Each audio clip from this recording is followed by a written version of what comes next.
नैसर्गिक आपत्ती, बदलतं हवामान आणि वाढता उत्पादन खर्च या सर्व आव्हानांमुळे अनेक शेतकरी कर्जाच्या ओझ्याखाली दबले गेले आहेत. हे शेतकरी कर्ज घेऊन नियमित परतफेड करतात. अशा शेतकऱ्यांना प्रोत्साहन देण्याच्या हेतूने नियमित कर्ज परतफेड केलेली असल्यास अशा पात्र शेतकऱ्यांना 50,000 रुपयापर्यंत प्रोत्साहनपर लाभ देण्यात येईल. राज्यातील बँकिंग यंत्रणा सक्षम असावी यासाठी समितीच्या शिफारसीतील निकषानुसार निर्णय घेण्यात येईल. शेतकरी वारंवार कर्जबाजारी न होता त्याला कायमस्वरूपी कर्जमुक्त करण्याचा शासनाचा संकल्प असून याबाबत समितीच्या शिफारसी अनुसार दीर्घकालीन उपाययोजना करण्यात येत आहेत. शेतकऱ्यांना दिलासा देण्यासाठी राज्य शासनाने पुण्यश्लोक अहिल्यादेवी होळकर शेतकरी कर्जमुक्ती योजना 2026 जाहीर केली आहे.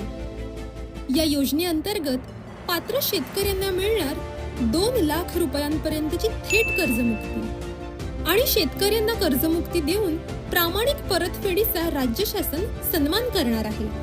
1 एप्रिल 2019 ते 31 मार्च 2025 या कालावधीत घेतलेले आणि 30 सप्टेंबर 2025 पर्यंत थकीत असलेले पात्र अल्पमुदतीचे पीक कर्ज या योजनेत समाविष्ट आहे. योजनेचा आणखी एक महत्त्वाचा भाग म्हणजे नियमित कर्जफेड करणाऱ्या शेतकऱ्यांसाठी प्रोत्साहनपर लाभ. वेळेवर कर्जफेड करणाऱ्या पात्र शेतकऱ्यांना 50,000 रुपयांपर्यंत प्रोत्साहनपर लाभ. ज्या शेतकऱ्यांचे पात्र कर्ज 2 लाख रुपयांपेक्षा जास्त आहे त्यांच्यासाठी वन टाइम सेटलमेंट म्हणजेच OTS ची सुविधाही उपलब्ध आहे. या योजनेचा लाभ राज्यातील सुमारे 56 लाखांहून अधिक शेतकऱ्यांना मिळणार असून यासाठी भरीव तरतूद केली आहे.